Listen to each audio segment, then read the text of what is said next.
Hi everyone. Now we are going to start one of the very easiest, in fact one of the very useful application that is of mathematics, that is known as probability. तो ये first check करेंगे कि ये जो सफ़र start हुआ था probability के साथ, हम ऑलरेडी इसको स्टैंडर्ड 9 से स्टार्ट किए थे। मीनवाइल अभी हम स्टैंडर्ड 10 में हैं, बाद में फिर 11th और 12th में ये हम सफ़र लेके जाने वाले हैं। तो one of the very interesting topic ये होने वाला है। तुम्हारा कैरियर असेसमेंट में this topic is going to help you a lot. तो हम बढ़िया तरीके से ये प्रोबेबिलिटी पढ़ेंगे। एंड ये मैं और एक बात भी क्लियरली कहने की फिराक में रहता हूँ, ये फर्स्ट टाइम मैं वीडियो बना रहा हूँ। जितना एक्सपीरियंस करूँगा बाद में बढ़िया तरीके से और भी वीडियो बना पाऊँगा। जो कॉम्पिटिटिव एग्ज़ाम के लिए खुद को प्रिपेयर कर रहे हैं, they have to know about the concept of this one of the very easiest in fact application of mathematics, that is probability. जैसे कि मैं थंब लाइन में भी लिखा हूँ कि हम यहाँ पे 100% हम गारंटी के साथ डाउट क्लियर करेंगे। तो ये जो फर्स्ट से लास्ट तक जो भी क्लास में रहेंगे, अभी मैं क्लास 1 चला रहा हूँ, 2 भी करूँगा, 3 भी करूँगा, जिसमें हम एग्जाम्पल्स भी लेंगे, देन हम डिफरेंट क्वेश्चंस भी सॉल्व करेंगे। मीनवाइल ये क्लास 1 में हम बस कॉन्सेप्ट बिल्डअप कर रहे हैं। तो चलो ये वाला क्लास अभी स्टार्ट करते हैं।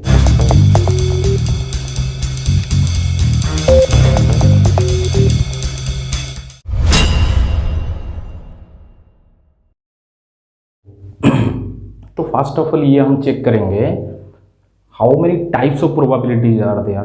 तो ये हम पढ़ेंगे तो बहुत सारे स्टूडेंट के मन में ये भी थोड़ा डाउट होगा कि सर व्हाट इज प्रोबेबिलिटी। तो ये प्रोबेबिलिटी होता क्या है? तो probability is nothing rather than the study of chances. कोई सर चांसेस लेके भी, चांसेस रिलेटेड भी कुछ स्टडी भी हो सकता है? Yes, that is none other than this probability. In fact मैं तुम्हें थोड़ा डिफरेंटली भी थोड़ा समझाने की फिराक में रहूँगा अभी, ताकि तुम बढ़िया अच्छी तरीके से चीज़ों को समझ सको। देखो हम बहुत सारे स्टेटमेंट बनाएंगे जिसमें विथ फुल ऑफ अनसर्टेनिटी। देखो हम बहुत सारे एग्जाम्पल्स लेंगे, there are so many sentence के बारे में हम पढ़ेंगे with full of uncertainty. For an example, most probably it will rain today. तो ये एक तो एग्जाम्पल हो गया जो सेंटेंस में या फिर ये जो स्टेटमेंट में बना रहा हूँ, that is full of chances. अगर इसी स्टेटमेंट के जो चांसेस का रेट है, अगर मैं उसको न्यूमेरिकली कैलकुलेट करूँ, then it is known as probability. Suppose मैं जो सर्क्यूमस्टेंस हो रहा है देख रहा हूँ, थोड़ा क्लाउड, थोड़ा डार्कनेस थोड़ा ज़्यादा है, तो उस आधार पर मैं क्या अज्यूम कर सकता हूँ कि जो चांसेस है, अगर मैं इसको न्यूमेरिकली कैलकुलेट करूँ, देन इट विल बी 70%। तो ये जो 70% है, that is the numerical value of the chances of raining, that means it is probability. किसी भी इस आधार पर अगर करेंगे, बहुत सारे ऐसे चीज़ें करेंगे, अगर मैं इसको न्यूमेरिकली कैलकुलेट करूं तो उसको मैं क्या कहूँगा ना, that is the probability. Probability means the numerical value of such statements which are full of uncertainty. Is it clear और नॉट? तो बहुत सारे ऐसे स्टेटमेंट में मिल जाएंगे। ये जो प्रोबेबिलिटी का जो कॉन्सेप्ट है, ये कहीं डिफरेंट प्लेटफॉर्म्स में भी हम यूज करेंगे, जैसे कि वेदर फोरकास्टिंग हो, देन इंश्योरेंस पॉलिसी होल्डर वाले हो, या फिर उनके कंपनी हो, डिफरेंट पॉलिटिशियंस भी ये प्रोबेबिलिटी का जो कॉन्सेप्ट है वो यूज कर सकते हैं। जैसे कि उनको पता चले कि उनका जो जीतने या फिर हारने का जो चांसेस है वो न्यूमेरिकली कितना है, बाद में वो उसको एनालाइज करके थोड़ा डिफरेंट तरीके से वो मेहनत कर सके फील्ड में। तो ये probability one of the very useful application, जो कि मैं पहले भी किया हूँ। तो हम देखेंगे कि ये how many types of probabilities are there. तो mainly there are 3 different types of probabilities are there, जो कि यहाँ पे मैंने तो थ्रू डिफरेंट एप्लीकेशन ये सब नोट्स बना रहा हूँ, ताकि लिखने में थोड़ा ज़्यादा टाइम मुझे लग रहा है, मेरे पास टाइम भी थोड़ा कम है, मैं ज़्यादा टाइम का ये वीडियो नहीं बना पाऊँगा due to lack of space. तो बढ़िया तरीके से ये सबको नोट हम करेंगे। तो there are 3 types of probabilities are there, जिसमें से out of 2 we are going to learn in both 9 and 10। हम 2 टाइप के प्रोबेबिलिटीज के बारे में मीनवाइल अभी पढ़ेंगे। What are they? ना first one is the experimental probability, that is the experimental probability, और you can call it as the empirical probability, and the second one is the theoretical probability, or you can call it as classical probability.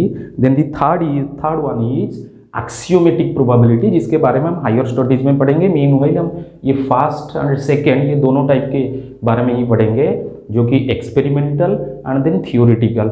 Yes और no, अभी पूरा clear तरीके से समझ में आ रहा है? ये सबको नोट करेंगे कि हाउ मेनी मेनली। देखो मैं स्टैंडर्ड 9 में भी जो फास्ट वाला तरीका है, मीनवाइल हम स्टैंडर्ड 10 में नहीं पढ़ेंगे। We have already read it in standard 9, that is the experimental probability. हम डिफरेंसेस भी क्रिएट करेंगे, क्योंकि सर ये 2 डिफरेंट जो तरीके लिखेंगे, first one and second one, what is the difference between them, हमें बढ़िया तरीके से थोड़ा इसको मैं क्लियर कराऊंगा। And second one is that is the theoretical probability, जिसके बारे में हम अभी स्टैंडर्ड 10 में फोकस करेंगे। One of the very interesting, बहुत मजा आएगा, मान के चलो। जो कॉन्सेप्ट समझ जाएंगे, वेरी इजी है, कोई भी समझ सकते हैं बढ़िया तरीके से। इसको यहाँ पे जो मैं लिखा हूँ थ्रू डिफरेंट टेक्नोलॉजी का हेल्प लेके, यहाँ पे पॉपअप में सब जो शो हो रहा है मैं लिख रहा हूँ बाद में, इसको हमेशा नोट करेंगे, नेक्स्ट पढ़ेंगे। तो इसके डिफरेंसेस भी हम बाद में देखेंगे। सर अभी क्यों नहीं देखेंगे? हम थोड़ा टर्मिनोलॉजी हम के बारे में थोड़ा पढ़ेंगे। कोई सर ये टर्मिनोलॉजी होती क्या है? देखो कोई भी एप्लीकेशन हो मैथ में, हम यहाँ पे प्रोबेबिलिटी पढ़ा रहे हैं, बाद में अलजेब्रा पढ़ाएंगे, ट्रिगोनोमेट्री करेंगे, कोनिकल सेक्शंस करेंगे हायर स्टडीज में, कोऑर्डिनेट ज्योमेट्री करेंगे।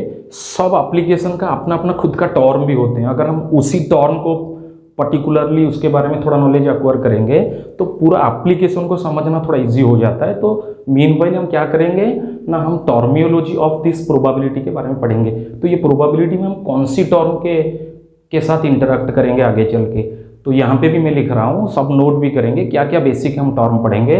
उसके बाद हम डिफरेंसेस क्रिएट करेंगे। तुम पहले ये सारा टर्म भी समझ लो, तभी डिफरेंसेस जब क्रिएट कराऊंगा बढ़िया तरीके से समझ में आ जाएगा। तो what are the basic terms that is we used whenever we are just make a interaction with this probability, that is the first one is the experiment or trial। Remember करके चलो क्या क्या टर्म हम पढ़ने वाले हैं। First experiment और trial, and the second one is here that is the outcome, and third one is the event, and the last one is the sample space. ज़्यादातर हम सैंपल स्पेस के बारे में पढ़ेंगे नहीं स्टैंडर्ड 10 में, इसके बारे में हम डिस्कशन करेंगे, डोंट वरी। बट हम मेनली 3 टर्म्स के ऊपर थोड़ा ज़्यादा फोकस करेंगे। फोर्थ को भी थोड़ा डिफाइन कराऊंगा, what is sample space, whether I require it in the standard 10 that is of CBSE और नॉट, वो बाद में सोचेंगे। बट हम सैंपल स्पेस को भी बढ़िया तरीके से डिफाइन करेंगे। तो ये सारा का सारा पॉइंट लिख लो, हम डिफाइन करेंगे what is experiment, then what is outcome, then what is event and what is sample space. So हम हर एक चीज़ को यहाँ पे डिफाइन करेंगे। तो फर्स्ट हम स्टार्ट करेंगे एक्सपेरिमेंट से। तो व्हाट इज एक्सपेरिमेंट, क्योंकि experiment is just played a very vital role as far as this probability is concern, क्योंकि प्रोबेबिलिटी एक्सपेरिमेंट को बेस करके ही हम बना सकते हैं। तो what is experiment? Experiment is an operation expecting some results. मैं कितने भी ऑपरेट करूँ, अगर मुझे रिजल्ट चाहिए तो मैं एक्सपेरिमेंट करता ही रहूँगा। फॉर एन एग्जाम्पल, अगर मैं एक तो कॉइन को टॉस कर रहा हूँ तो उसको मैं एक्सपेरिमेंट मानूंगा। वाई? क्योंकि इससे मुझे कुछ रिजल्ट्स मिलेगा, वो हेड हो या फिर टेल हो, expecting some results. Another example भी ले सकते हैं, if we just roll a die, what are the results? 1 2 3 4 5 6।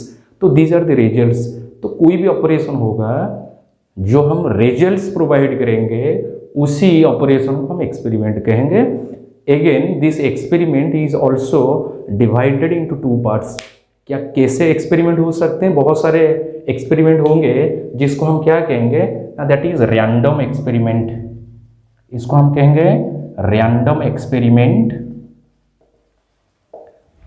कहेंगे। देन प्रोबेबिलिटी में इसका अहमियत थोड़ा ज़्यादा है। किसको हम रैंडम एक्सपेरिमेंट कहेंगे? where the results or the possible results must not be predict in advance।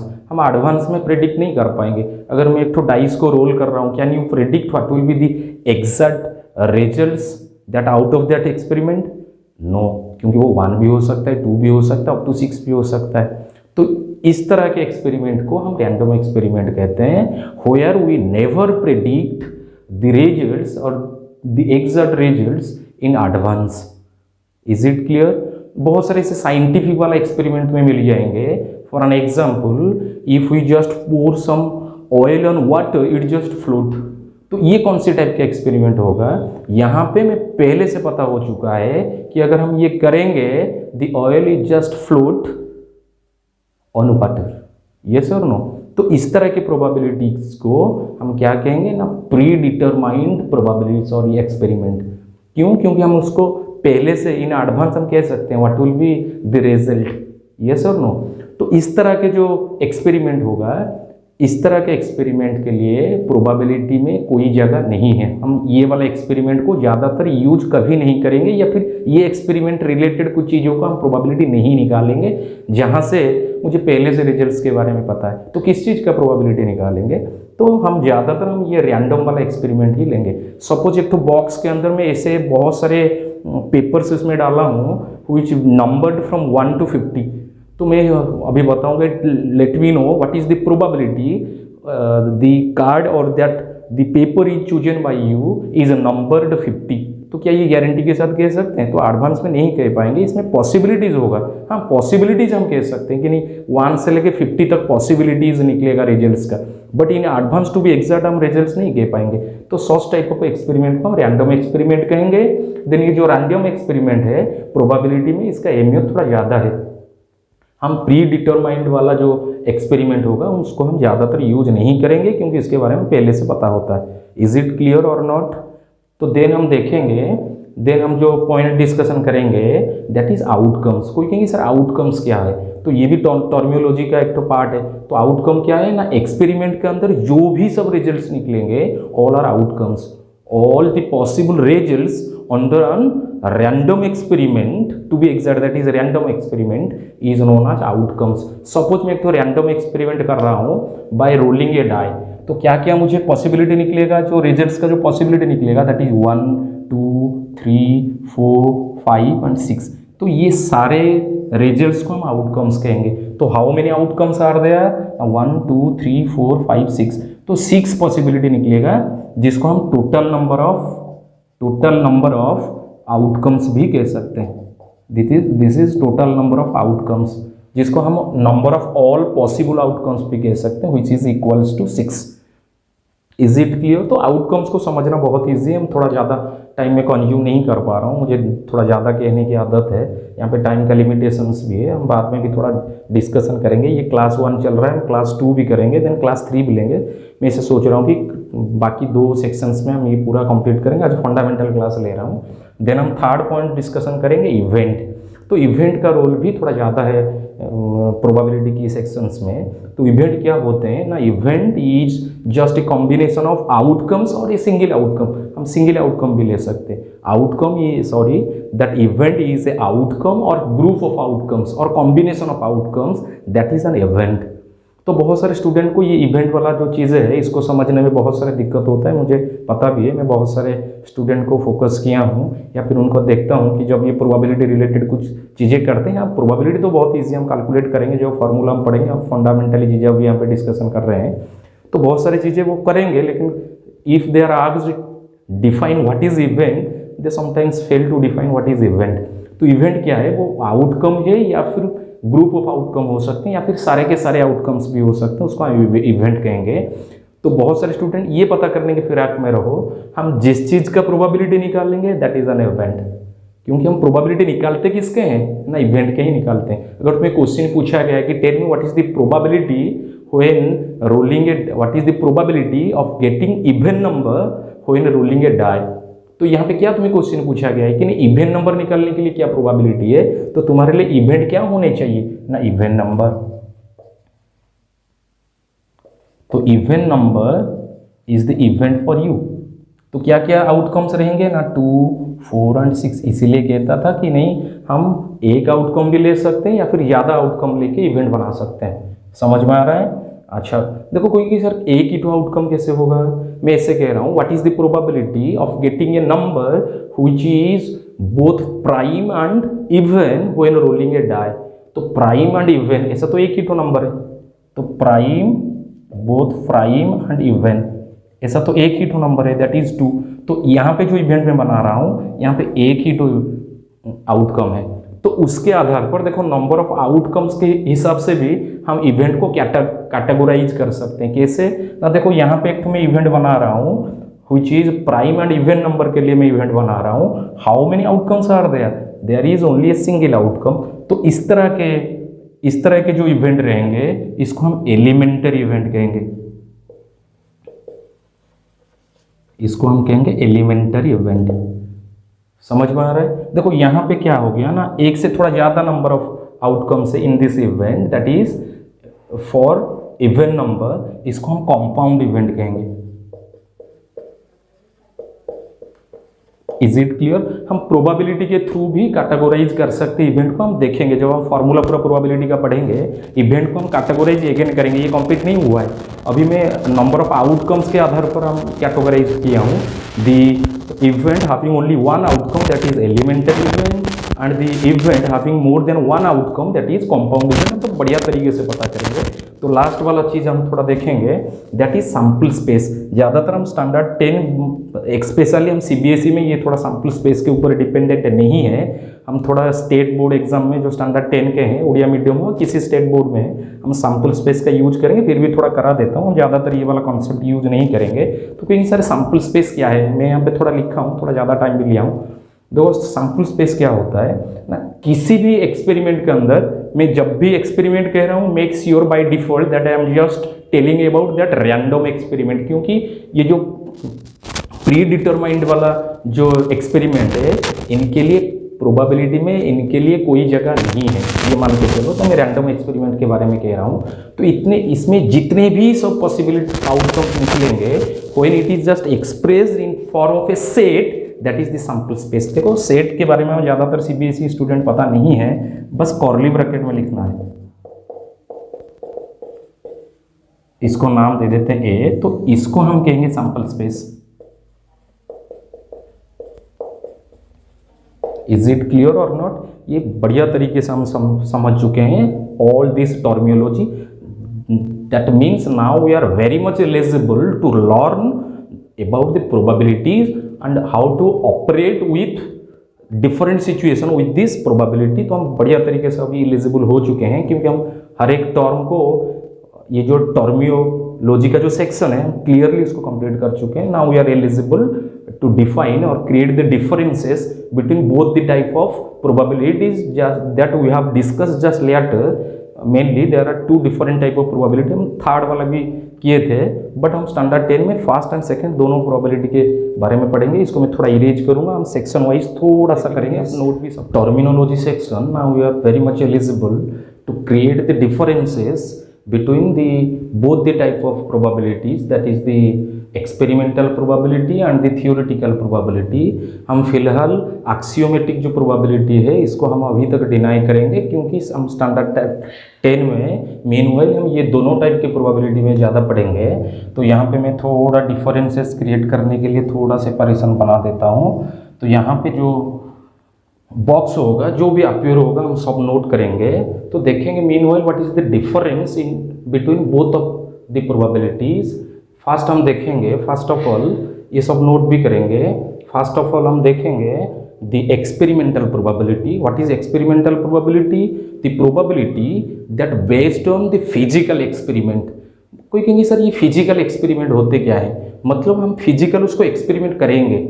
मतलब अगर मैं कॉइन को टच कर रहा हूँ तो मैं फिजिकली टच करूँगा तो रिजल्ट को नोट करता चलूँगा।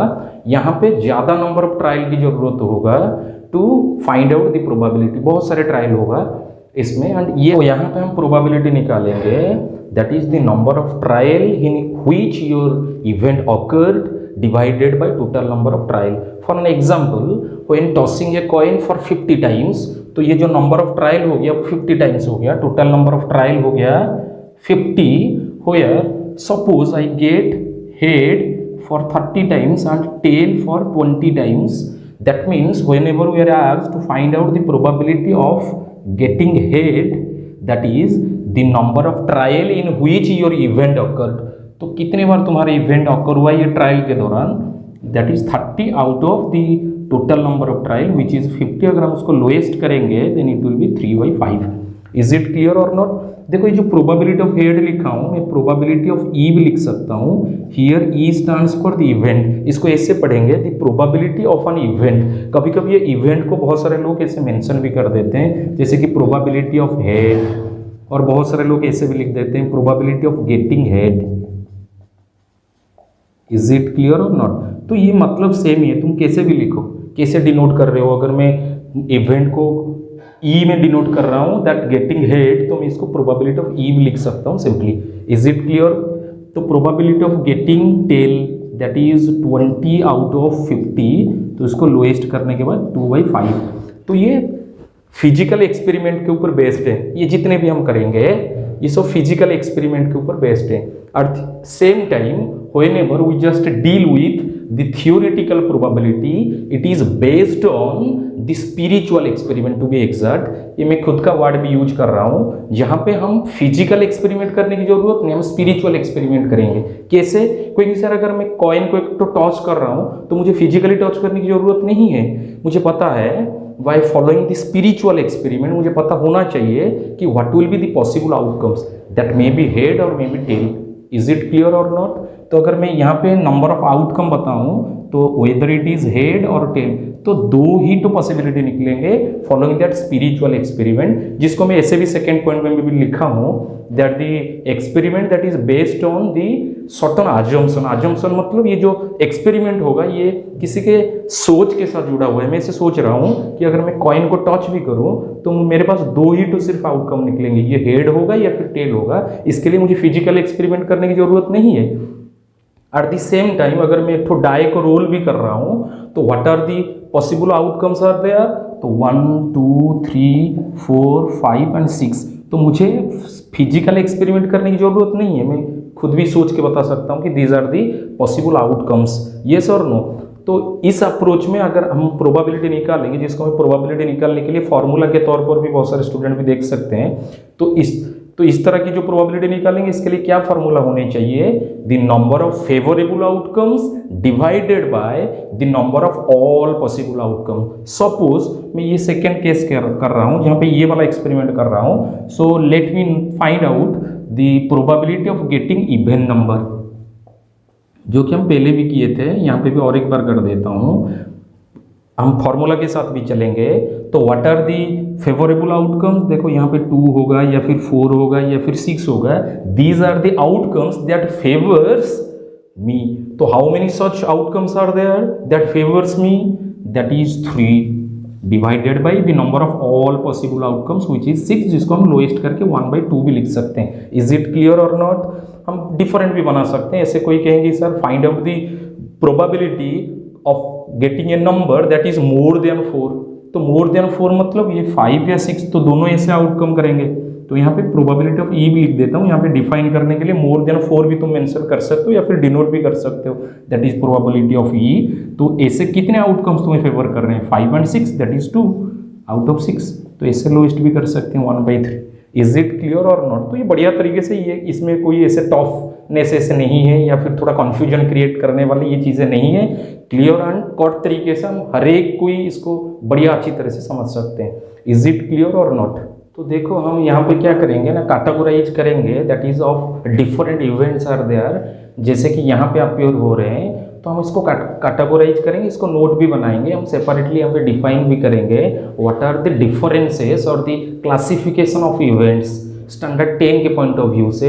फर्स्ट हम देखेंगे elementary event and the second one हम देखेंगे that is the compound event, third one is the complementary event, then impossible event, sure and certain event. तो ये सारे इवेंट्स के बारे में हम सेपरेटली डिस्कशन करेंगे, थोड़ा देखेंगे कि इवेंट को कैसे, किस पॉइंट ऑफ व्यू से, किस आधार पर ऐसे कैटेगराइज किया गया है।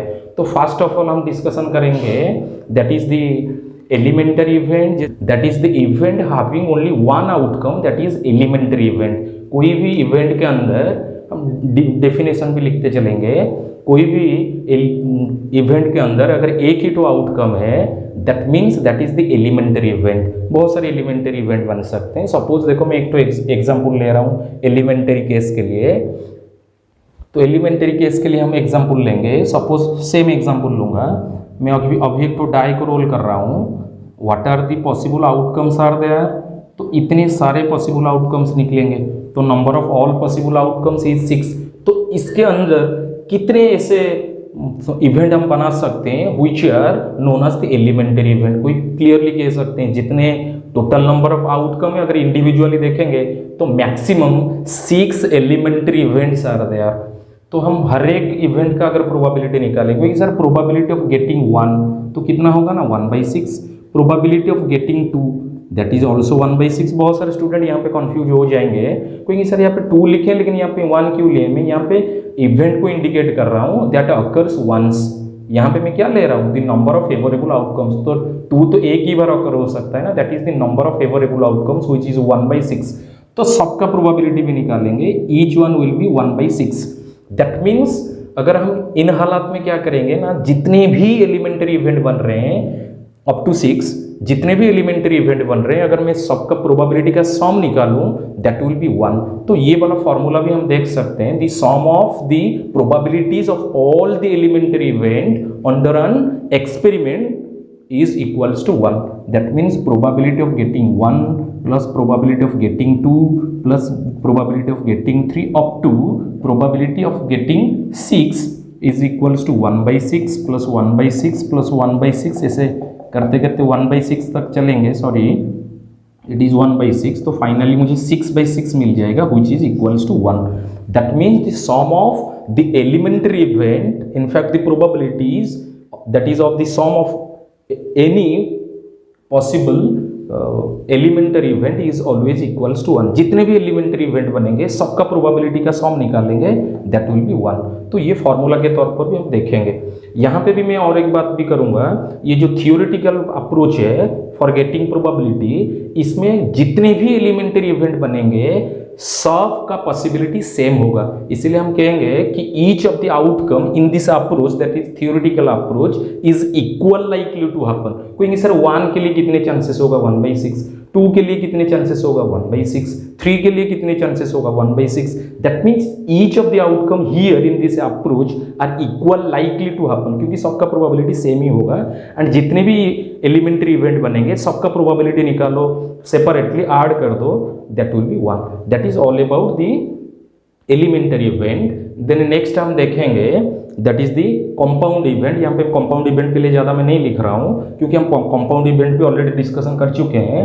The event having more than 1 outcome that is the compound event. तो अगर इवेंट नंबर हो, ऑड नंबर हो, किसी भी हो, अगर एक से थोड़ा ज़्यादा हो गया तो उसको हम क्या कहेंगे, पहले भी मैं समझाता, मैं ज़्यादा टाइम उसके लिए नहीं लूँगा, उसको हम कंपाउंड इवेंट कहेंगे। But the main thing is what is the complementary event. यहाँ पे थोड़ा देखो, मैं थोड़ा स्पेस भी ले रहा हूँ, यहाँ पे थोड़ा लिखेंगे, इसके नीचे भी थोड़ा लिखेंगे, मेक नोट भी कर लेना। तो कॉम्प्लीमेंट्री इवेंट क्या है, देखो फॉर एनी इवेंट, यहाँ पे डेफिनेशन भी लिखा हूँ, फॉर एनी इवेंट, जैसे मैं पढ़ रहा हूँ, for any event A there exist an another event which is denoted as A और ए कॉम्प्लीमेंट। इसको हम ए कॉम्प्लीमेंट भी कह सकते हैं, ए डैश भी कह सकते हैं, या फिर नॉट ए भी कह सकते हैं। Is it clear? हम इसको नॉट ए बी की तरह भी डिनोट कर सकते हैं।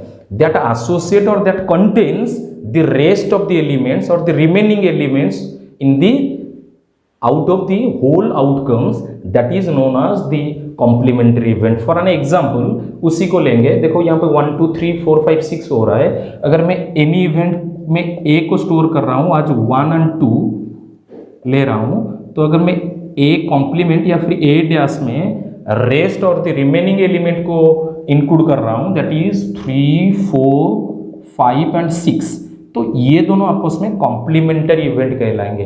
क्यों? क्योंकि इसमें 1 2 है, रेस्ट ऑफ द एलिमेंट्स इसमें है। समझ में आ रहा है? तो बहुत सारे, देखो ये बहुत सारे काम आने वाला है आगे चल के। देखो कोई कहेंगे सर अगर यहाँ पे 1 2 3 4 होता, अगर ए कॉम्प्लीमेंट में 5 6 होता, तभी जाके हम कहते हैं कि नहीं A and A dash are mutually complementary event. Is it clear और नॉट? देखो इस हालत में अगर मैं प्रोबेबिलिटी ऑफ ए निकालूंगा then it is 2/6 which is equals to 1/3। अगर मैं प्रोबेबिलिटी ऑफ ए कॉम्प्लीमेंट निकालूंगा then it is how many possible outcomes are there, 4 out of 6, तो ये हो जाएगा 2/3। तो यहाँ पे हम देखेंगे P A plus P A complement that always equals to 1। कैसे ना, 1/3 प्लस 2/3, ये तो 3/3 ही हो रहा है, तो इक्वल्स टू 1। तो इसीलिए कहा गया है ना probability of E plus probability of E complement is always equals to 1। हम ऐसे इक्वेट भी कर सकते हैं, तो that is 1 minus probability of E complement. अगर तुम्हें कभी भी ऐसे प्रोबेबिलिटी ऑफ ई कॉम्प्लीमेंट पूछा गया है तो 1 माइनस प्रोबेबिलिटी ऑफ ई, तो इस तरह हम निकाल सकते हैं। इज इट क्लियर और नो? वाई 10 happen ये हम बढ़िया तरीके से समझ चुके हैं कि ऐसे होने वाला है कि हम किसी भी म्यूचुअली, थोड़ा रिमेंबर भी करेंगे, म्यूचुअली जो कॉम्प्लीमेंट्री इवेंट है दोनों का जो प्रोबेबिलिटी निकालेंगे दोनों का सम होना चाहिए 1। इज इट क्लियर और नॉट? बढ़िया तरीके से हम इसको समझ चुके हैं, बढ़िया तरीके से भी करेंगे। बहुत सारे ऐसे लोग भी कर सकते हैं ना, 1 2 3 है, इसमें 3 4 5 6 है ए कॉम्प्लीमेंट में। इस हालत में हम नहीं कहेंगे क्योंकि ये जो 3 है ये बोथ में अकर हो रहा है। इसमें भी मैं क्या कह रहा हूँ, remaining elements that contains the remaining elements of all possible outcomes, उसको हम क्या कहेंगे ना, mutually complementary event. Here A and A complement को म्यूचुअली कॉम्प्लीमेंट्री इवेंट कह रहा हूँ। तो हम ये वाला सेक्शन अभी कंप्लीट करेंगे, हम नेक्स्ट तक जाएंगे, देन हम पढ़ेंगे that is impossible event, then that is sure and certain event. यहाँ पे मैं थोड़ा बहुत सारे इवेंट तुम्हें मिल जाएंगे, those are genuinely complementary event, जैसे कि choosing odd number and choosing even number. कोई कहीं सर जो तो ऑड नहीं है वो तो इवन है, that means they are mutually opposite events, तो उनको हम कॉम्प्लीमेंट्री इवेंट कहेंगे। ऐसे बहुत सारे सिचुएशन तुम्हें मिल जाएंगे, जैसे कि तुम्हें पूछा जाए कि अगर जीतने की चांसेस अगर 30% हो गया तो हारने की चांसेस कितने होंगे, तो 70% हो जाएंगे, क्योंकि वो म्यूचुअली कॉम्प्लीमेंट्री इवेंट होते हैं। अगर तुम्हारा एक तो क्वेश्चन एस नो टाइप का क्वेश्चन एग्जाम में अपियर हुआ है, तो एस कहने की चांसेस कितना है, नो कहने की चांसेस कितना है, उसके आधार पर हम कह सकते हैं कि तुम्हारा जो आंसर होगा वो सही होगा या फिर गलत होगा। तो वो अगर हम उसको आज इवेंट मान के चलेंगे, choosing yes and choosing no, that means they are genuinely complementary event हो जाएंगे। तो छोड़ो, ये बहुत इजीली हम इसको समझ सकते हैं। चाहो तो नोट्स भी वगैरह ये सब लिख के थोड़ा प्रैक्टिस करो, बढ़िया तरीके से कर पाओगे। नेक्स्ट हम थोड़ा नेक्स्ट सेक्शन की तरफ चलेंगे, that is impossible event. What is impossible event? The event which is impossible to occur under a certain experiment, that is known as the impossible event. For an example, if you are asked, let me know what is the probability of getting 7 when rolling a die. बहुत सारे student ऐसे थोड़ा सोचें कि sir die को role करेंगे 7 कैसे as a result मुझे मिलेगा। यस, मैं तो वही कह रहा हूँ, that is none other than the impossible event. क्यों? क्योंकि 7 अगर को आज हम इवेंट मान के चलेंगे, it must not occur in this experiment. Why? क्योंकि मैक्सिमम 6 तक मिल जाएंगे, तो 7 तो हमें कभी नहीं मिलने वाला। तो इस तरह के इवेंट को हम क्या कहते हैं ना, इम्पॉसिबल इवेंट। हम खुद भी different type of impossible event in fact खुद भी बना सकते हैं। And remember the probability of such event always equals to 0। अगर मैं ऐसे निकालूंगा द प्रोबेबिलिटी ऑफ गेटिंग 7, तो ऐसा तो फेवरेबल आउटकम तो ऐसा है ही नहीं, मतलब 0 लिखेंगे आउट ऑफ 6, तो ये तो 0 होने वाला है। Is it clear? तो मुझे तुम्हें ज़्यादा समझाने की जरूरत नहीं है, एक बार में हम समझ सकते हैं, थोड़ा टाइम का भी लिमिटेशन है। नेक्स्ट हम देखेंगे श्योर एंड सर्टेन इवेंट। नाम से ही समझ में आता है कि यहाँ पे हर एक चीज़ थोड़ा श्योरिटी वाला, थोड़ा फील कराने वाला है। तो हम श्योर एंड सर्टेन इवेंट किसको कहेंगे? The event which is sure और certain to happen is known as the sure और सर्टेन इवेंट। कैसे? फॉर एन एग्जाम्पल, मैं अगर सेम एग्जाम्पल लूंगा, सेम क्वेश्चन लूंगा, सेम एक्सपेरिमेंट को अगेन रिपीट कराऊंगा कि what is the probability of getting a number less than 7 when rolling a die. तो 7 से नीचे आने के लिए क्या चांसेस होने चाहिए? मैं पॉजिटिव नंबर्स के बात कह रहा हूँ। बहुत सारे स्टूडेंट ऐसे सोचेंगे कि सर हम लेस देन 7 कह रहे हैं, मतलब नेगेटिव्स को भी इन्फिनिटी के साथ भी उसमें जोड़ सकते हैं। मैं पॉजिटिव नंबर ले सकता हूँ, क्योंकि जो डाई का जो फेस है वो स्टार्ट होता है नंबर्ड 1 से 6 तक। तो अगर मैं लेस देन 7 कह रहा हूँ, that means all of these outcomes that favours you. समझ में आ रहा है? तो अगर इन हालात में हम क्या करेंगे ना, probability of A number that is less than 7, less than 7 में थोड़ा डिनोट भी कर रहा हूँ, तुम लेस देन 7 भी लिख सकते हो, that is 6 out of 6 equals to 1। That means the probability of such event, मैं श्योर एंड सर्टेन इवेंट के बारे में कह रहा हूँ, ऑलवेज इक्वल्स टू 1, हमेशा 1 होगा। समझ में आ रहा है?